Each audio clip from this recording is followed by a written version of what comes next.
Hi guys, welcome to the Chakras, Religion and Modern Culture Part 2.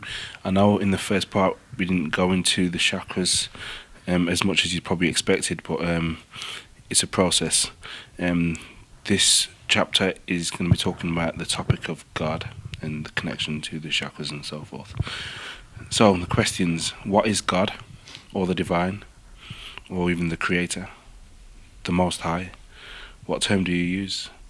That's of course if you do use one to describe from which we came. Or do you believe we came from monkeys? Is God by another name still God? Like Allah, for instance? The word God means what you believe it is. This doesn't answer the question, what is God? Is it a person? Is it energy? An alien? Does it have constraints? Does it have rules? Is it timeless? Some believe it is of a particular gender and they may refer to it as he or him. Then we ask the question, does the aspect of God contain both male and female principles? And what are male and female principles? Okay, male is giving, electric energy, and so forth. Female is receiving, magnetic energy. I could go on further. When out of balance, it could appear that one is superior to the other. But when in balance, one is not above nor below the other. They work together, each with their own divine and sacred roles given. The divine feminine and sacred masculine complement each other and is needed for each of us to prosper properly in real love and peace and unity on earth.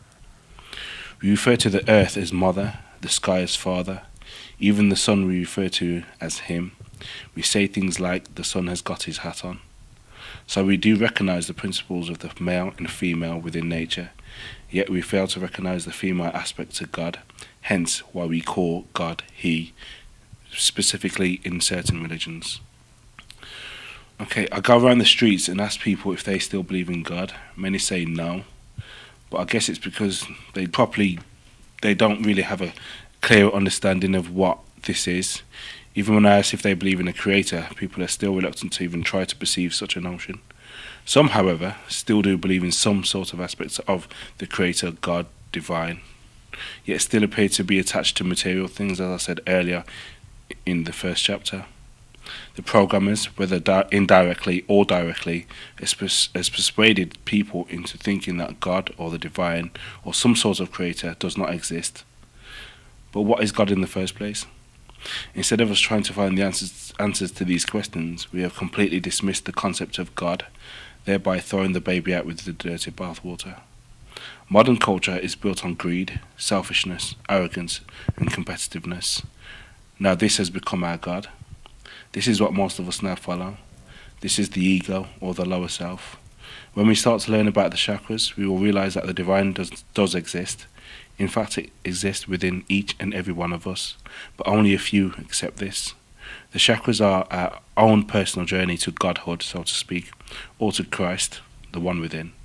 We have stopped looking for the answers to the great mysteries of our existence, and instead we choose to focus on what we could do in the meantime, and escape from our true reality.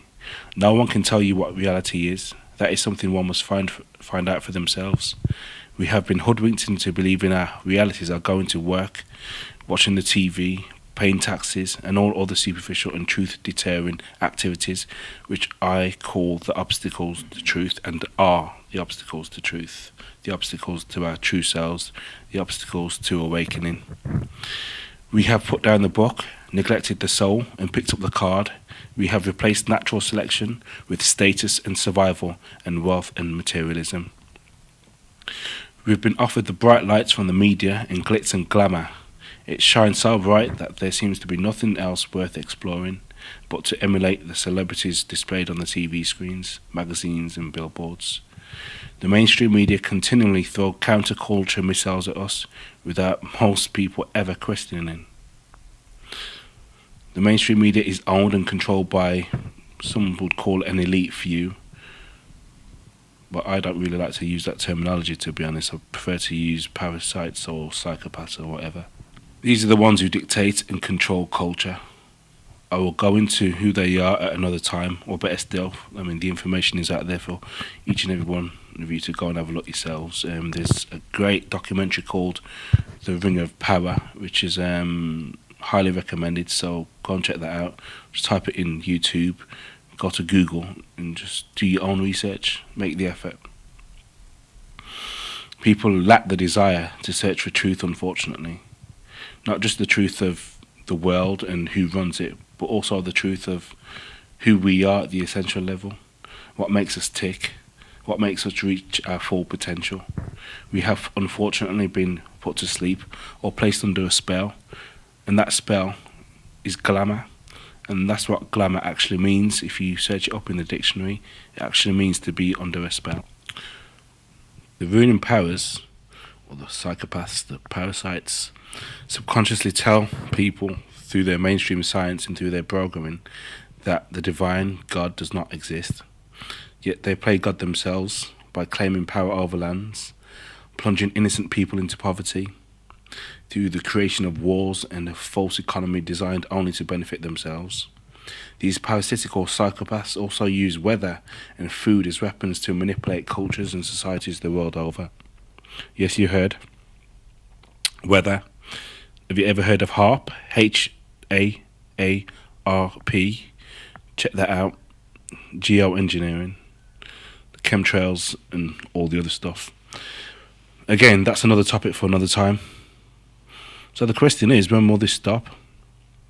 Well, I personally believe it will stop when you say that you've had enough. You've had enough of the lies, the deceit, the programming. It will stop when we realise that there are a group of tyrants and bullies who control the world and are controlling our own thought processes. Our arrogance, or ego, tells us that we can't be deceived. We perhaps ask ourselves, how can I be wrong?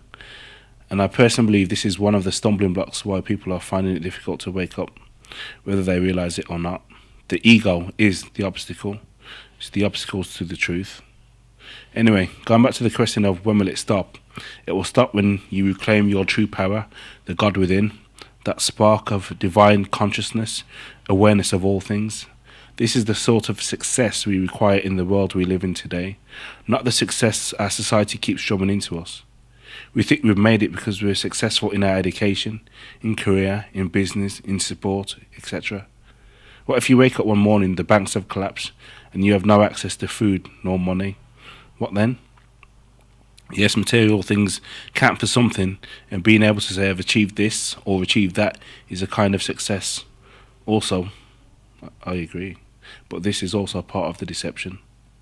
What is often overlooked and underestimated is the success of having union, the success of knowing your true purpose, your birthright, and that is to know thyself, and that's an ancient African proverb.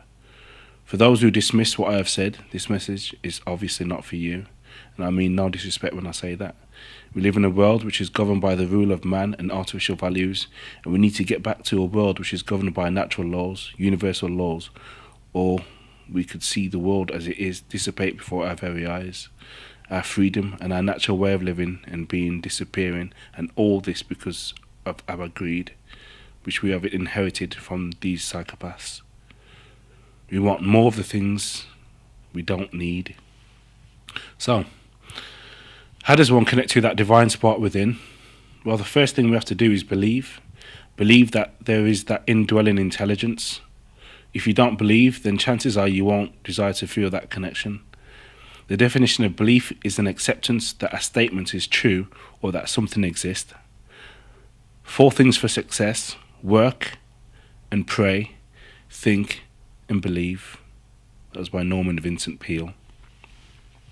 When you come to the realization of who is in control of this culture, you'll realize that it's just a group of men, yes, just men, who have no interest in raising your own personal consciousness up to levels which is required of you in this time and your time here on earth. You are not here to be useless eaters as they think you are, and that's what they think you are. They think we are useless eaters, cattle. Your birthright is to be in samadhi, or bliss, enlightenment, to be Christ-like. All religions do actually teach us this, if we can look a bit deeper into their meanings. We are here to be anointed by the Christ within, that which sits on the crown of one's head, the crown chakra. Ascending through the chakras from the root up will help mankind reach the state it was meant to reach. The prophet and messenger Jesus said, "We will do greater things than he." He also said, "My yoke is easy and my burden is light." Other scriptures point to what we should be attaining to.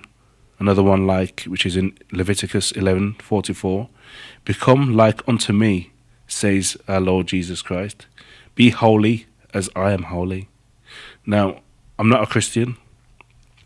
I was brought up as a Christian, and I have really looked at the Bible and analysed it, and realised it's a book which you can gain great understanding and knowledge from. I mean, there are other books which I read as well. I mean, I do read I've got also the Qur'an and the Vedic texts and other scriptures as well. And it's about not throwing the baby out with the dirty bathwater, and knowing what is right and what is wrong. And a lot of these so-called spiritual texts anyway are only guides for our being. And another quote in the Bible, I can't remember where it came from exactly, but it says, "In our house there are many mansions." That house is the human body. The mansions are the chakras, and these are what we should be exploring. This is the end of chapter 2, and I will be exploring more into the chapters in the chapters to come. Thank you very much for listening, and I hope you all have a good day or evening. Bless you.